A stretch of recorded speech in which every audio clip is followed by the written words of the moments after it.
204.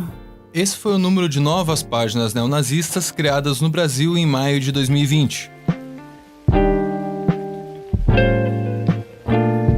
O levantamento é da SaferNet, uma organização não governamental que promove os direitos humanos, recebe denúncias e monitora sites radicais. O número é 5 vezes maior do que o registrado em maio de 2019, quando 42 páginas neonazistas foram criadas na internet brasileira. E 7 vezes superior ao registrado em maio de 2018. De acordo com a SaferNet, existe uma ligação direta entre o crescimento do neonazismo na rede e o discurso racista, anticomunista e armamentista do presidente da República, Jair Bolsonaro. Eu fui no quilombola em Eldorado Paulista. Olha, o afrodescendente mais leve lá pesava 7 arrobas. Não fazem nada. Eu acho que nem para procriadores serve mais. Não é novidade. Em 2018, quando Jair Bolsonaro não conseguiu vencer as eleições no primeiro turno, isso despertou a ira de parte do seu eleitorado, e os discursos de ódio explodiram nas redes. Em 21 dias, as denúncias de xenofobia cresceram 2.369% se comparadas aos 50 dias anteriores, do primeiro turno. Não foram as únicas. As queixas de apologia e incitação a crimes contra a vida subiram 630%, de neonazismo, 548%, de homofobia, 350%, de racismo, 218% e de intolerância religiosa, 145%. No total, o número de denúncias mais do que dobrou em relação às eleições de 2014, saltou de 14.653 para 39.316. A maior parte desse conteúdo furioso estava no Facebook. Depois vinham o Twitter, o Instagram e o YouTube. Foi também em outubro de 2018 que a criação de novos sites e páginas neonazistas em redes sociais atingiu um pico histórico. Foram 441 contra 89 no mês anterior.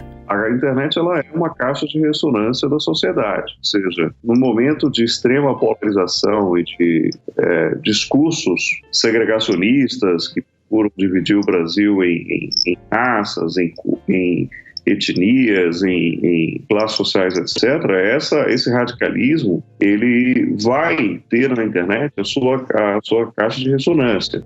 Um levantamento da antropóloga da Unicamp, Adriana Dias, pioneira nas pesquisas sobre a ascensão da extrema-direita nos anos 2000, identificou no último mês de junho pelo menos 349 células de inspiração nazista em atividade no Brasil.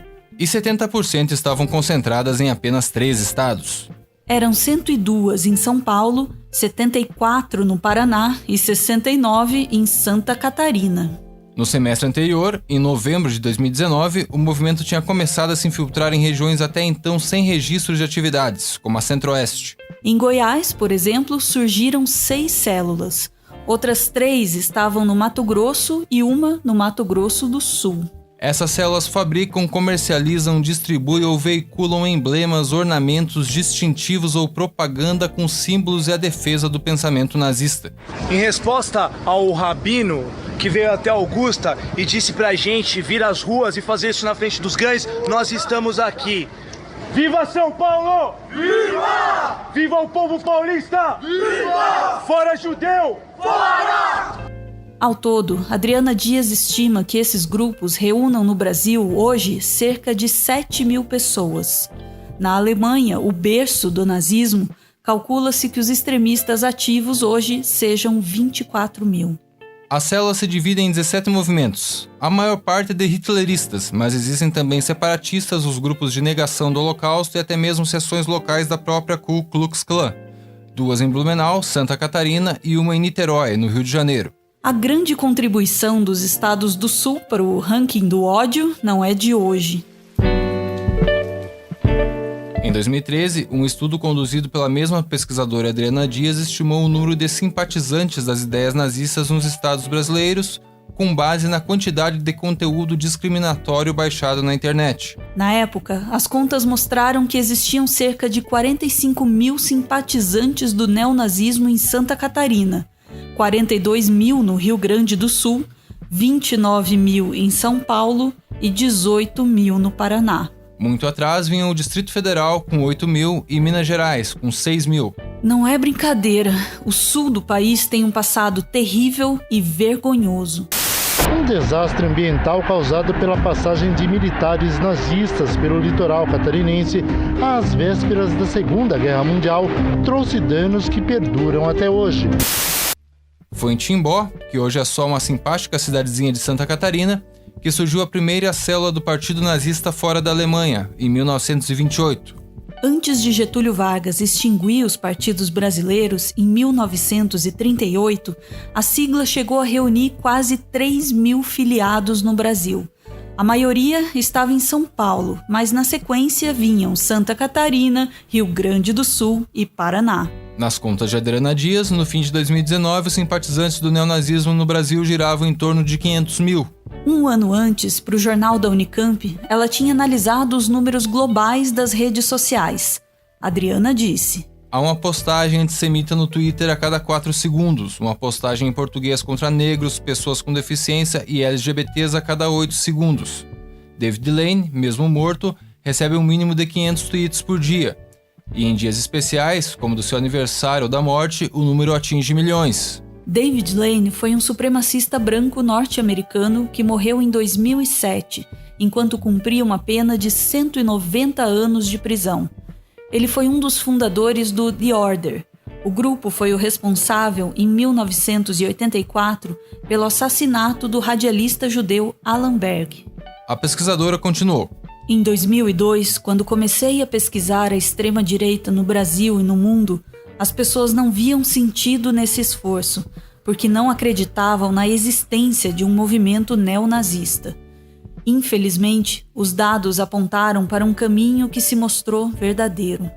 Agora, as pessoas estão muito conscientes de que o fenômeno existe. Essas ideias penetram na sociedade de forma suave e a princípio imperceptível. Em 2019, Adriana Dias falou a respeito em uma entrevista para a revista do Instituto Humanitas Unicinos. Disse ela: Um exemplo é a ideia de que existe racismo reverso. A expressão foi criada em 1974 por um membro da Ku Klux Klan do Colorado, nos Estados Unidos. Em pouco tempo passou a ser difundido, de tal forma que atualmente é um termo comum do senso comum. É isso que o movimento quer, que os termos racistas fiquem cada vez mais deglutíveis pela massa, de forma que se aproximem, de modo que a média da sociedade aceite isso de maneira mais palatável. Em outras palavras, existem os nazistas convictos e os que lentamente vão sendo nazificados. O histórico de simpatia dos neonazistas por Jair Bolsonaro remonta a 2001, quando eles realizaram um ato em apoio ao então deputado na Avenida Paulista. A gente está dando um apoio para o deputado Jair Bolsonaro, porque ele é um deputado que representa a família brasileira e nós temos o direito de apoiar ele. Policiais civis da delegacia que investiga crimes de intolerância identificaram entre os manifestantes indivíduos que já foram presos porque participaram de ações violentas em São Paulo. Entre eles, o acusado de jogar uma bomba na multidão durante a parada gay. A justificativa era que Bolsonaro era o único deputado que batia de frente com os libertinos e comunistas. Em 2016, a criação da Misanthropic Brasil, filial da entidade neonazista Misanthropic Division, aconteceu no mesmo ano em que Bolsonaro anunciou que disputaria a presidência. A seção brasileira conta hoje com quase 150 membros, divididos em 4 células. Durante a campanha eleitoral, Jair Bolsonaro recebeu o apoio de David Duke, um ex-graduado da Ku Klux Klan. Na época, Duke disse: Ele soa como nós e também é um candidato muito forte, é um nacionalista. Agora, em 2020, o estímulo bolsonarista ao ódio racial recebeu o reforço da epidemia global de coronavírus.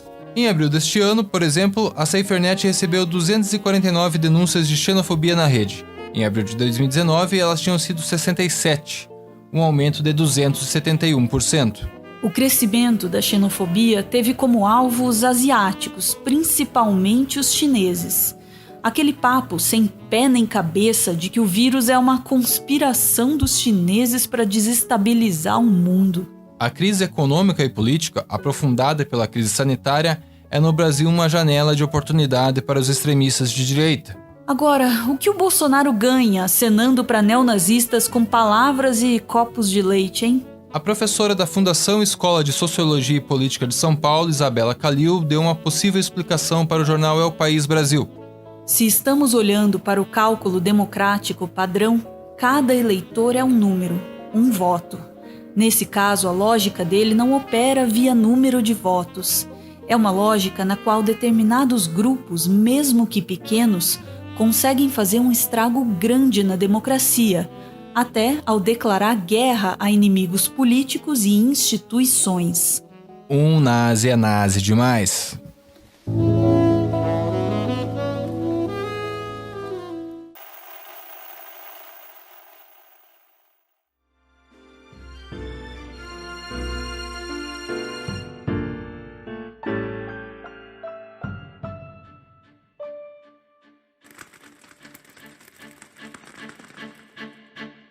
Muito obrigado por ver esse vídeo até o final. O Meteoro é mantido graças a uma campanha de financiamento coletivo. Quem participa pode aparecer aqui no finalzinho para receber o nosso agradecimento.